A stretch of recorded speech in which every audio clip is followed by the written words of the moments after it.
Hello everyone, I'm back with another video. This time I will show you how I made a stitch costume for my baby niece. This is honestly a very complicated project, but I still wanted to show you how I made it and hopefully inspire you in some way. With that said, let's get started. For the hat, I'm going to start with my basic bonnet pattern pieces. This is the base, which means that it needs to be snug to hold everything in place. I will first sew my darts on the side pieces and then add iron-on interfacing to the middle part of the bonnet. Then pin and sew the three pieces together. When you're done, don't forget to trim away the excess by doing your V-shaped notches all around the curved seam allowance. I drew out the ears, and since the right and left ears are different, I ended up with 6 pattern pieces. Remember that pattern pieces are basically your puzzle pieces that you will be sewing together to complete the puzzle. So begin doing just that, sewing your pieces together for the front ears.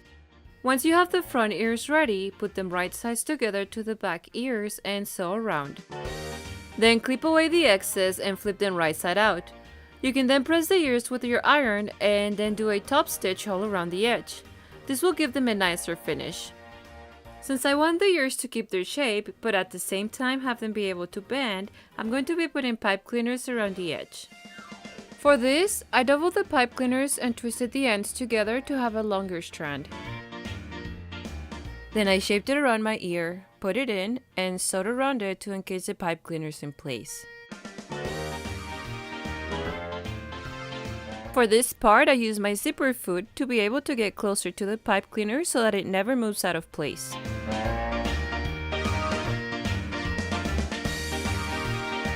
For the back of the head, I have 3 pieces that look like this. I will sew them together and then trim away the excess. Then I can move on to the smaller details, which will be the eyes, nose, and the spot that goes on the back of the head. The secret for the nose is to get the darts just right. So take your time pinning them in place and then sew them in place. These pieces will be sewn on top, which means we need to hide all the raw edges. For that, I folded in the edge 1/4 of an inch and pressed it down to keep it in place. I also cut out the inside of the eyes and the eyebrows, but because these pieces are smaller, I used fleece fabric so that I wouldn't have to worry about any raw edges. The front headpiece looks like this, and I also added iron-on interfacing since I'll be doing a lot of sewing on it. I first marked where my eyes are going to be placed. Then I pinned them in place. Eyebrows first, then the eyes, then sew all around the edge. Inner eyes are next, following the same steps.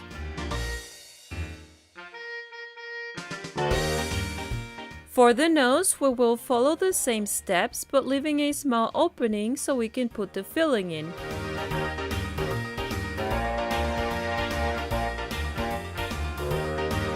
Once the face is ready, we can attach the spot on the back of the head. Again, following the same steps, pinning it in place, sewing around the edge, and just being very patient with this. Once we have the front and back ready, we can put all the pieces together. First will be the front, then the ears, and lastly the back. In other words, front and back go right sides together with ears sandwiched in between. If you have any wires from the pipe cleaner sticking out, you can make them into little balls and squish them so they're hitting away. After trimming your excess seam allowance at the curves, you can then sew the head to the bonnet. Doing so by putting them right sides together, pinning them in place, and begin sewing 1/4 of an inch away from the edge and ending 1/4 of an inch away from the other edge as well. Once the curve of the face is sewn in place, then we can sew the neck area. Don't forget to add the ribbon before doing so. I left an opening in the back. We can turn it right side out through this opening and also put some filling through it.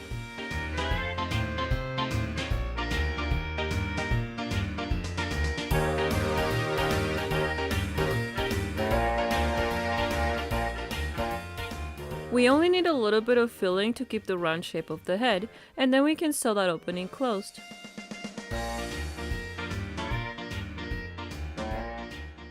You can do so by doing an edge stitch. The final step is to add all remaining details with fabric paint. And we're done with the hat.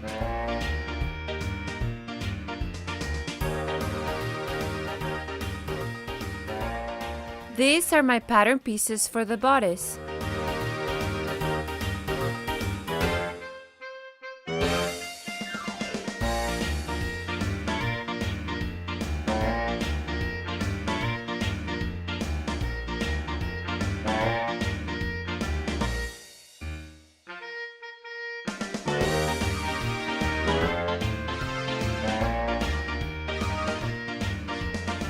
Once I cut out my fabric, I will start sewing my pieces together. First, my front pieces.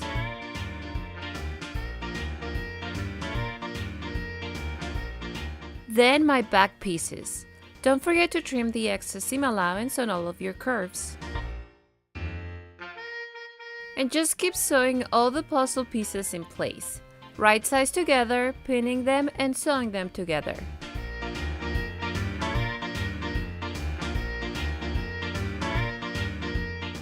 We will be sewing the spot on the back same way we sewed all the details to the face.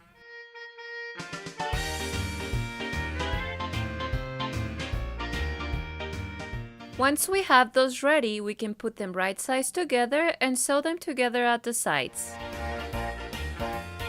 Then I'm going to do the same with the lining pieces, but leaving a small opening on one of the side seams.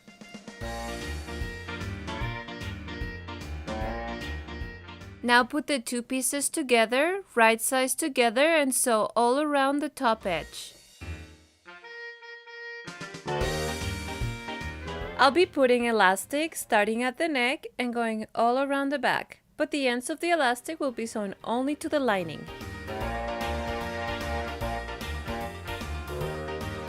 I had to seam rip a small part of my stitch line to be able to stitch the end of the elastic in place. But it's something that can be avoided if you do this step before or if you hand sew it in place. When that is done, trim around the curves and flip it right side out.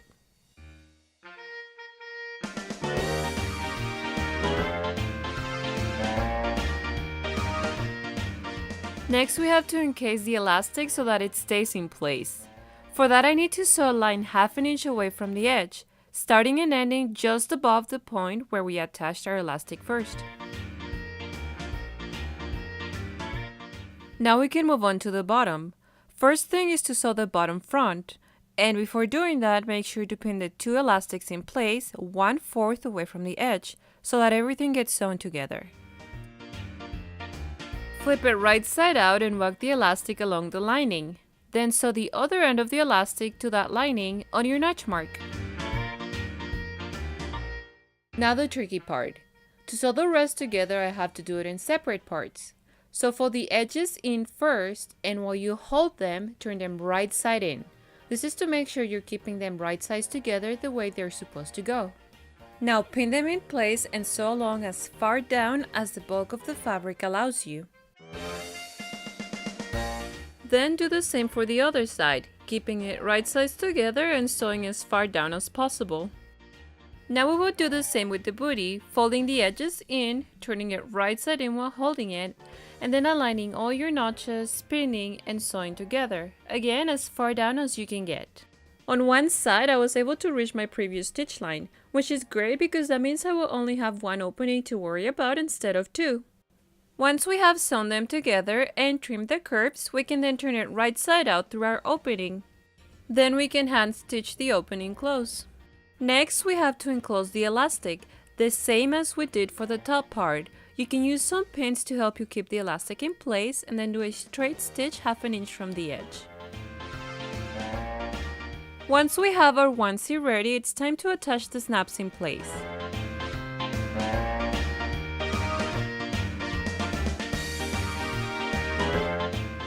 Mark the placement so you know where to make the little hole and then put the snaps in place.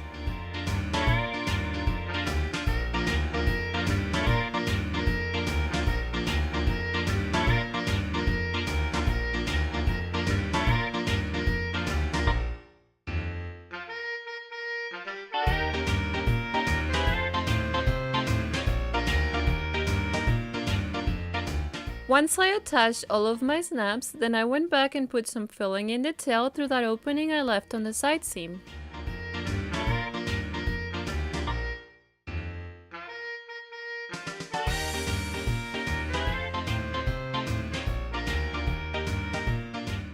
And of course, just hand stitch it close and your onesie is ready. To complete this costume, I made little hands and feet, but because this project is so complicated and time consuming, I'll only show you my pattern pieces and the end results for this part of the costume.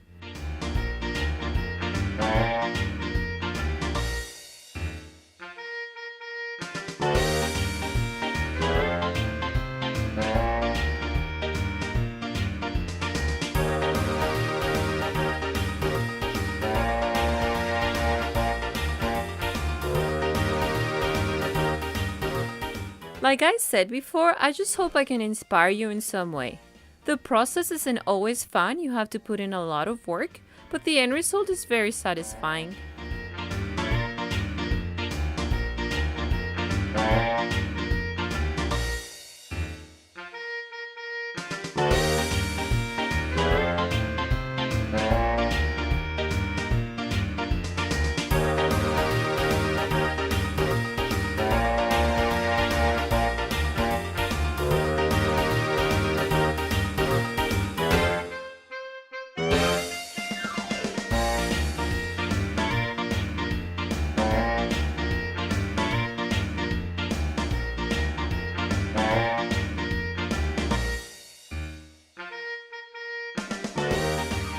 Remember that if you have any questions or requests, you can comment below or contact me through Instagram. I'm always looking for new and challenging ideas. Thank you so much for watching, and I'll see you next time.